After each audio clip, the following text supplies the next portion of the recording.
Meu nome é Rosa, tenho 65 anos e na época dessa história eu estava com 63. Moro aqui em Querétaro, México, e trabalho há mais de 20 anos como instrutora de taekwondo em uma academia pequena no centro da cidade. Sempre fui uma mulher forte, né? Divorciada há muito tempo, criei minha filha Camila sozinha depois que o pai dela nos abandonou, quando ela tinha apenas 8 anos. O taekwondo não era só meu trabalho, era minha paixão, minha forma de canalizar toda a raiva e frustração que sentia pela vida. Naquela época, final de 2019, eu acordava todo dia às 5h30 da manhã para meditar no pequeno jardim do meu apartamento. Depois corria 5 quilômetros pelas ruas ainda vazias de Querétaro e às 7h já estava na academia preparando as aulas. Minha rotina era disciplinada, quase militar, porque o taekwondo me ensinou que a disciplina é o que nos mantém de pé quando tudo ao redor desmorona.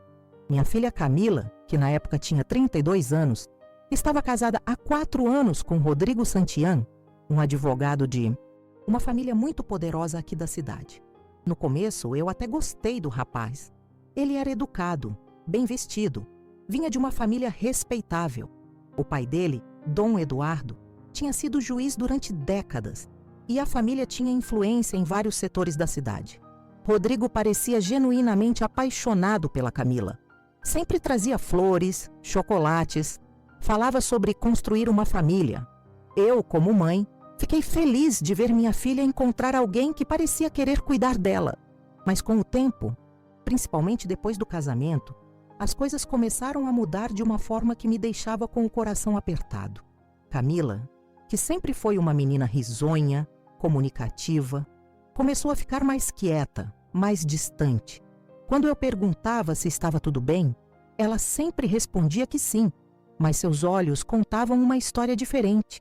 Naquele período, Camila estava passando por algo que nenhuma mulher deveria passar. Ela tinha sofrido 4 abortos espontâneos em 3 anos de casamento e cada perda deixava ela mais devastada. Como mãe, eu sentia uma dor imensa vendo minha filha lutando contra essa situação. Mas ao mesmo tempo, percebia que havia algo mais acontecendo. Quando ela me contava sobre as perdas, sempre parecia que havia mais por trás daquelas palavras. A voz dela ficava pequena, como se ela estivesse com medo de falar demais. Eu tentava visitá-la com mais frequência, mas Rodrigo sempre arrumava desculpas, que ela estava cansada, que o médico tinha recomendado repouso, que a família Santillan estava passando por um momento difícil. Era sempre algo que me impedia de ficar mais tempo com minha filha ou de ter conversas mais profundas com ela.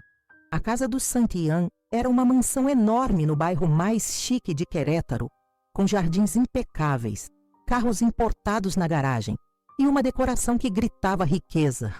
Mas sempre que eu entrava naquela casa, sentia uma energia pesada, como se houvesse uma frieza que nem todo o luxo conseguia mascarar.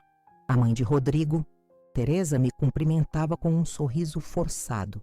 E a irmã dele, Isabela, mal disfarçava o desdém quando falava comigo. Elas sempre faziam questão de mencionar sutilmente que eu era apenas uma instrutora de taekwondo, como se isso me diminuísse como pessoa. Dom Eduardo era cortês, mas distante, sempre me olhando como se estivesse analisando se eu era digna de estar na presença da família dele.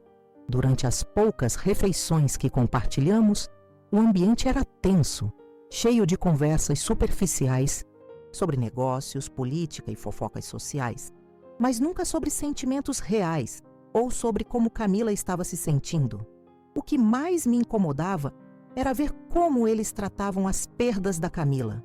Nas raras vezes em que o assunto era mencionado, Teresa e Isabela sempre faziam comentários como: talvez seja um sinal de que não está na hora, ou algumas mulheres não nasceram para ser mães mesmo. Eu via o rosto da Camila se fechar cada vez mais, os ombros se curvando como se ela quisesse desaparecer. Rodrigo, nesses momentos, ficava em silêncio ou mudava rapidamente de assunto, como se a dor da própria esposa fosse um inconveniente na conversa. Eu sentia uma raiva crescendo dentro de mim, mas sempre tentava manter a compostura, porque não queria criar problemas para a Camila. Era como se ela estivesse caminhando sobre ovos dentro da própria casa, sempre alerta, sempre cuidadosa com cada palavra. Isso não era normal, e meu instinto de mãe gritava que algo estava muito errado. Durante os meses que antecederam aquela noite de Natal que mudou tudo, eu percebi que Camila estava mais magra, com olheiras profundas, e sempre parecia assustada quando o telefone tocava. Ela tinha parado de sair sozinha, não visitava mais as amigas, e nossa comunicação se resumia a telefonemas rápidos, onde ela sempre dizia que estava tudo bem, mas sua voz parecia cada vez mais distante.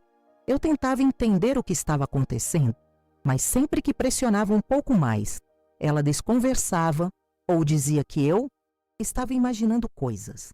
Rodrigo havia se tornado mais controlador com as visitas. Sempre tinha uma desculpa para encurtar nossos encontros ou para estar presente durante nossas conversas. Era como se ele estivesse monitorando cada interação que a Camila tinha com o mundo exterior. Naquela época, eu estava treinando Diego, um policial de 42 anos que havia sido meu aluno há muitos anos e que se tornou quase como um filho para mim. Diego sempre foi um homem íntegro, com um senso de justiça muito apurado. E durante nossos treinos, ele às vezes comentava sobre casos difíceis que via no trabalho. Em uma das nossas conversas, ele mencionou casualmente que conhecia a família Santillán e que havia algumas situações complicadas envolvendo eles, mas que por causa da influência da família, muitas coisas ficavam debaixo do tapete. Quando escutei isso, senti um frio na barriga, porque confirmava meus receios de que havia algo de errado na situação da Camila. Diego percebeu minha reação e perguntou se eu conhecia a família. Quando expliquei que minha filha era casada com o Rodrigo, vi uma expressão de preocupação passar pelo rosto dele. Foi Diego quem me contou com muito cuidado que havia relatos não oficiais sobre comportamentos problemáticos dos homens da família Santillán, especialmente relacionados ao tratamento de mulheres. Ele não podia dar detalhes por causa da posição dele como policial, mas a forma como ele falou me fez entender que minha filha podia estar em uma situação muito mais séria do que eu imaginava. Rosa, ele me disse após um treino particularmente intenso, se você suspeita de alguma coisa, precisa confiar no seu instinto. Às vezes, as pessoas mais próximas são as que menos conseguem pedir ajuda. Essas palavras ficaram ecoando na minha cabeça por semanas. Eu sabia que precisava agir, mas não sabia como abordar uma situação tão delicada sem colocar a Camila em uma posição ainda mais difícil. Na academia, eu canalizava toda a minha ansiedade e preocupação nos treinos. Meus alunos devem ter notado que eu estava mais intensa que o normal, quebrando tábuas com mais força, aplicando golpes com mais precisão e poder. O taekwondo sempre foi minha forma de lidar com as frustrações da vida, e naqueles meses eu precisava dessa válvula de escape mais do que nunca. Durante as aulas, eu olhava para meus alunos, especialmente as mulheres mais jovens, e pensava na Camila. Eu ensinava técnicas de defesa pessoal com uma paixão quase feroz, sempre enfatizando que elas nunca deveriam aceitar ser tratadas com desrespeito ou violência, seja física ou emocional. A força não está só nos músculos. Eu sempre dizia, está na coragem de dizer não quando alguém tenta nos diminuir. O Natal de 2019 estava se aproximando e, tradicionalmente, a família Santillán fazia uma grande ceia na véspera. Eu tinha sido convidada, mas sempre com aquela cordialidade fria que caracterizava todas as interações com eles. Naquele ano, eu estava particularmente ansiosa para ver a Camila, porque fazia quase 3 semanas que não conseguia ter uma conversa decente com ela. Sempre que eu ligava, Rodrigo atendia dizendo que ela estava descansando, ou dormindo, ou ocupada com algo. Quando conseguia falar com ela diretamente, nossa conversa era breve e ela parecia nervosa, sempre olhando para os lados como se alguém estivesse escutando. Eu sabia que aquela noite seria minha oportunidade de entender melhor o que estava acontecendo. Cheguei à casa do Santillán no dia 24 de dezembro, por volta das 7 da noite. A casa estava decorada de forma impecável, com luzes douradas, uma árvore de Natal enorme na sala principal e um cheiro delicioso vindo da cozinha. Mas quando vi a Camila, meu coração se apertou. Ela estava visivelmente mais magra que da última vez, com uma expressão sempre alerta, como se estivesse constantemente medindo as palavras antes de falar. Ela me abraçou com força quando me viu e por alguns segundos senti que ela estava se segurando para não chorar. Mija, eu sussurrei no ouvido dela. Como você está de verdade? Mas antes que ela pudesse responder, Rodrigo apareceu ao lado dela, colocando a mão na cintura da Camila de uma forma que parecia mais possessiva do que carinhosa. Durante o jantar, eu observei tudo com uma atenção que só uma mãe preocupada pode ter. A família conversava sobre negócios, sobre política local, sobre fofocas da alta sociedade queretana, mas ninguém perguntava sobre os sentimentos da Camila ou sobre como ela estava lidando com as perdas gestacionais. Pior ainda, quando o assunto das perdas surgiu casualmente, Teresa fez um comentário devastador. Bom, pelo menos agora sabemos que talvez não seja o destino da Camila ser mãe. Algumas mulheres simplesmente não foram feitas para isso. O silêncio que se seguiu foi ensurdecedor. Vi lágrimas se formarem nos olhos da Camila, mas ela abaixou a cabeça e continuou comendo em silêncio. Rodrigo não disse nada para defender a esposa, apenas continuou, conversando com o pai sobre um caso que estavam trabalhando. Foi nesse momento que percebi a dinâmica real daquela família. Eles não tratavam a Camila como uma pessoa com sentimentos, mas como uma propriedade que não estava cumprindo sua função. A forma como falavam sobre ela, na frente dela, como se ela não estivesse ali, me fez entender que aquilo não era apenas falta de sensibilidade, era crueldade calculada.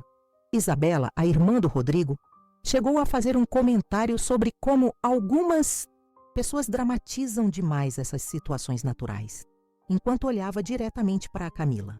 Eu senti minha raiva crescendo, mas tentei manter a calma, porque não queria criar uma situação que pudesse prejudicar ainda mais minha filha.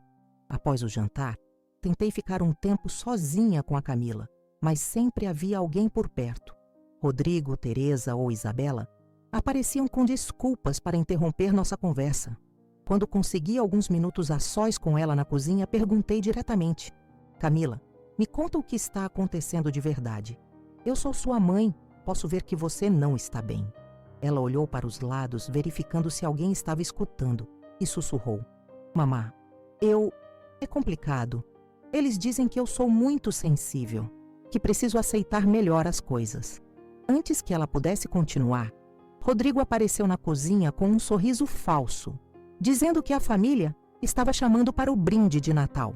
Durante o brinde, Dom Eduardo fez um discurso sobre tradições, familiares e valores conservadores, sempre enfatizando a importância das mulheres conhecerem seu lugar e apoiarem seus maridos sem questionamentos.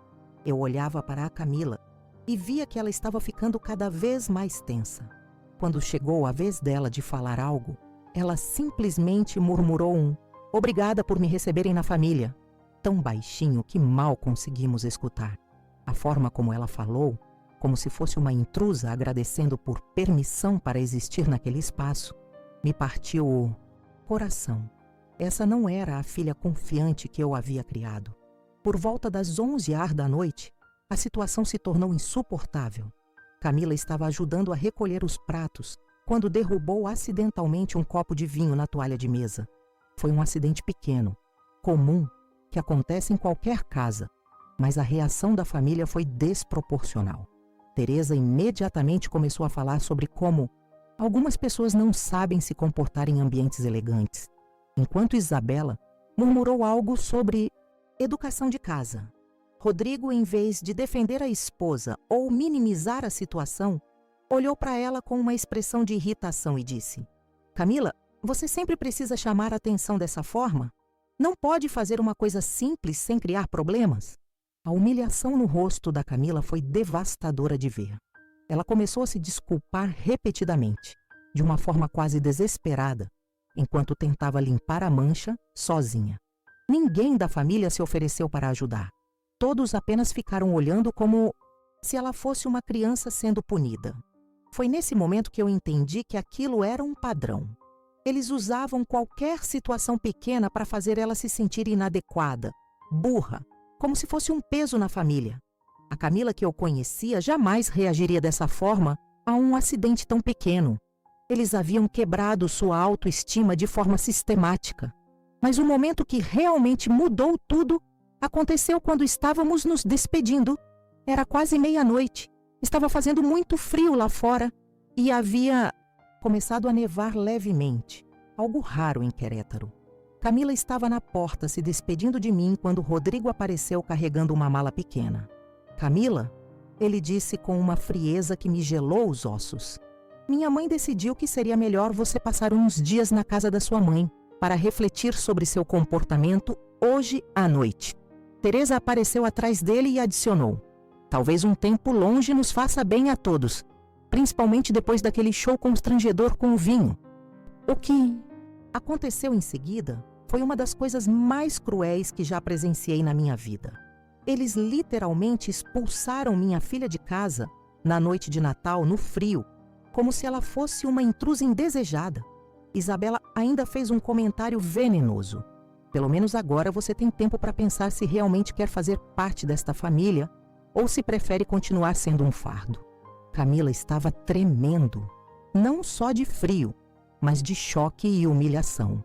Ela tentou argumentar, dizer que podiam conversar no dia seguinte, que não era necessário fazer aquilo naquela noite especial. Mas Rodrigo foi inflexível. A decisão já foi tomada, ele disse, e fechou a porta na cara dela. Vi minha filha ali parada na neve, com uma mala pequena, tremendo de frio e de humilhação. E algo dentro de mim se quebrou e se reconstruiu ao mesmo tempo. Naquele momento, todas as peças do quebra-cabeça se encaixaram. Os telefonemas interrompidos, a perda de peso, a ansiedade constante, a forma como ela se diminuía diante da família dele. Aquilo não era apenas um casamento difícil, era abuso psicológico sistemático. Eles haviam usado as perdas gestacionais dela como uma arma para destruir sua autoestima, fazendo ela acreditar que era defeituosa, inadequada, uma decepção. E naquela noite fria de Natal, eles mostraram sua verdadeira face. Levei Camila para minha casa naquela madrugada. E pela primeira vez em anos, ela chorou de verdade nos meus braços. Não era apenas tristeza, era alívio, como se finalmente pudesse tirar uma máscara pesada que estava usando há muito tempo. Ela me contou sobre anos de comentários cruéis sobre sua feminilidade, sobre como eles a faziam se sentir culpada por cada aborto espontâneo, como se fosse falha pessoal dela. Me contou sobre como Rodrigo controlava até mesmo o dinheiro que eu enviava para ela, sobre como ele lia suas mensagens e limitava suas saídas. Me contou sobre as humilhações constantes disfarçadas de preocupação familiar e sobre como ela havia começado a acreditar que realmente era o problema. Durante toda aquela madrugada, enquanto Camila dormia no sofá da minha sala, eu fiquei acordada planejando. Não como mãe preocupada, mas como guerreira. Minha filha havia sofrido abuso psicológico por anos e eu havia sido ingênua demais para ver os sinais claramente. Mas agora eu via e não ia deixar aquilo passar. Na minha cabeça, começou a se formar um plano não apenas para proteger a Camila, mas para fazer com que a verdade sobre a família Santillan viesse à tona. Eu sabia que não seria fácil. Eles tinham poder, dinheiro, influência. Mas eu tinha algo que eles não tinham. A força desesperada de uma mãe que não vai desistir da filha. No dia seguinte, 25 de dezembro, acordei mais determinada do que havia estado em anos. Preparei um café da manhã especial para a Camila. Chilaquiles verdes, como ela gostava quando era pequena, café de ola com canela, frutas frescas. Queria que ela se lembrasse de como era ser tratada com amor genuíno, não com a frieza calculista que havia se tornado normal na vida dela. Enquanto comíamos, conversei com ela sobre o que havia acontecido, mas de forma cuidadosa, sem pressionar. Eu sabia que vítimas de abuso psicológico precisam de tempo para processar sua própria realidade, especialmente quando foram condicionadas a duvidar de suas próprias percepções. Durante os dias que se seguiram, fui documentando tudo o que a Camila me contava. Não de forma legal ainda, mas organizando informações, entendendo o padrão de comportamento da família Santillán. Camila me mostrou mensagens onde Rodrigo a chamava de inútil e decepção. E-mails onde Teresa fazia comentários cruéis sobre sua incapacidade de cumprir deveres básicos de esposa. Havia um histórico extenso de humilhação sistemática que eu comecei a documentar cuidadosamente. Também percebi que havia várias pessoas que poderiam ter testemunhado comportamentos problemáticos. Empregados, vizinhos, conhecidos da família. Foi nesse momento que procurei Diego novamente. Expliquei para ele exatamente o que havia acontecido na noite de Natal e mostrei algumas das evidências que estava coletando.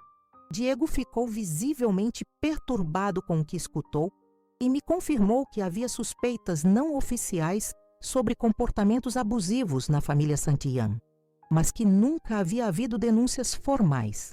Rosa, ele me disse, se vocês decidirem seguir com isso legalmente, vai ser uma batalha muito difícil. Essa família tem conexões em lugares altos, incluindo no judiciário, mas eu vou apoiar vocês no que for necessário. A transformação da Camila durante aquelas primeiras semanas, longe da influência do Santillán, foi impressionante de ver. Ela começou a comer melhor, a dormir mais tranquila e aos poucos foi recuperando sua personalidade. Mas também começou a sentir raiva. Raiva de si mesma por ter aceitado tanto abuso, raiva de mim por não ter intervindo antes, raiva da situação toda. Eu sabia que essa raiva era parte do processo de cura, então deixei ela expressar tudo o que estava sentindo. Mamá, ela me disse uma tarde, como eu deixei isso acontecer? Como eu não percebi que eles estavam me destruindo por dentro? Mija, eu respondi. Você não deixou nada acontecer. Eles foram calculistas, sistemáticos, cruéis. Eles usaram sua dor mais profunda, a perda dos bebês, como arma contra você. Isso não foi culpa sua. Foi nessa conversa que tomei uma decisão final. Íamos processar Rodrigo por abuso psicológico e buscar o divórcio. Não ia ser fácil, não ia ser rápido e provavelmente não ia ser justo, considerando as conexões da família. Mas era a coisa certa a fazer. Contratamos um advogado recomendado por Diego, Dr. Martinez, que tinha experiência com casos de violência doméstica. Quando expliquei a situação para ele, sua primeira reação foi de preocupação. Senhoras, ele disse, vocês precisam entender que estamos falando de uma das famílias mais influentes de Querétaro. Dom Eduardo Santillán tem amigos em toda a estrutura judicial da cidade. Este não será um processo comum, mas quando viu as evidências que havíamos coletado, mensagens, e-mails, testemunhos de pessoas que haviam presenciado humilhações públicas, ele concordou que tínhamos um caso sólido. O processo de divórcio foi exatamente a batalha que esperávamos. Os advogados do Santillán usaram todas as táticas possíveis para desacreditar Camila e as evidências que apresentamos. Argumentaram que ela era emocionalmente instável devido às perdas gestacionais e que estava inventando situações de abuso para conseguir uma divisão de bens mais favorável. Trouxeram testemunhas, incluindo Marta, uma ex-empregada doméstica que claramente havia sido coagida ou comprada, para testemunhar que Camila era difícil de lidar e que Rodrigo sempre foi paciente e carinhoso com ela. Mas a parte mais frustrante do processo foi ver como o sistema judicial claramente favorecia a família Santillán. Evidências importantes foram descartadas por tecnicismos. Testemunhas favoráveis a nós foram interrogadas de forma hostil, enquanto as testemunhas deles eram tratadas com deferência. O juiz responsável pelo caso era um colega antigo de Dom Eduardo, algo que deveria ter resultado em impedimento, mas que foi ignorado. Era como assistir a uma peça de teatro onde todos sabiam suas falas, menos nós. Durante os meses que duraram os processos judiciais, algo interessante começou a acontecer na cidade. A história da Camila, mesmo com todos os detalhes legais e nomes sendo mantidos em sigilo oficial, começou a circular pelos círculos sociais de Querétaro. Muitas mulheres se identificaram com a situação dela, e algumas até se aproximaram para contar suas próprias experiências com homens poderosos da cidade. Percebemos que o caso da Camila não era isolado. Havia um padrão de comportamento entre famílias influentes, que raramente era questionado ou punido. A sentença final foi exatamente o que temíamos, mas já esperávamos. O juiz decidiu que não havia evidências suficientes de abuso psicológico sistemático, que as mensagens e e-mails apresentados eram mal entendidos entre casal e que as perdas gestacionais haviam deixado Camila emocionalmente fragilizada e propensa a interpretações exageradas de situações normais. O divórcio foi concedido, mas com uma divisão de bens que claramente favoreceu Rodrigo e sem nenhum reconhecimento oficial do abuso que ela havia sofrido.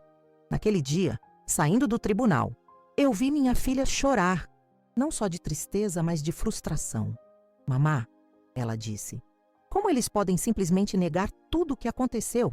Como podem dizer que eu inventei anos de humilhação? Eu a abracei forte e disse, Mija, o que eles decidiram no tribunal não muda essa verdade do que você viveu. E mais importante, não muda o fato de que você sobreviveu e que está livre agora. Mas a história não terminou no tribunal.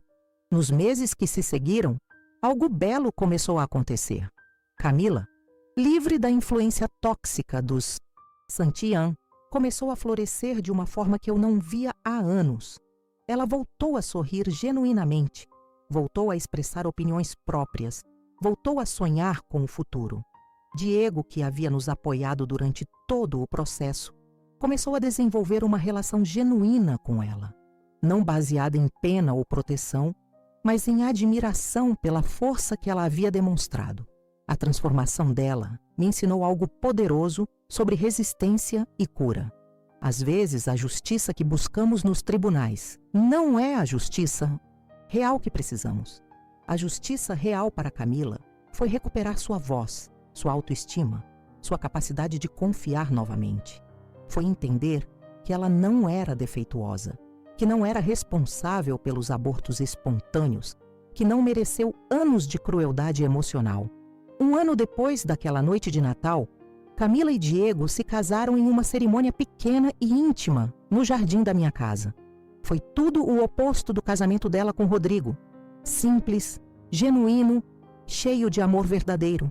Vendo ela trocar votos com alguém que realmente a respeitava e valorizava, eu soube que havíamos vencido a batalha que realmente importava. Hoje, 3 anos depois, posso dizer que aquela noite de Natal fria e cruel foi o início da verdadeira liberdade da minha filha. O sistema judicial pode ter falhado conosco.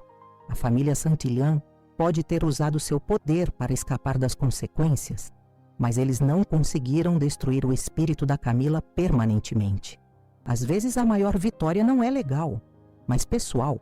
É acordar todos os dias sabendo que você escolheu a coragem ao invés da conformidade, que lutou pela pessoa que ama mesmo quando as chances estavam contra você.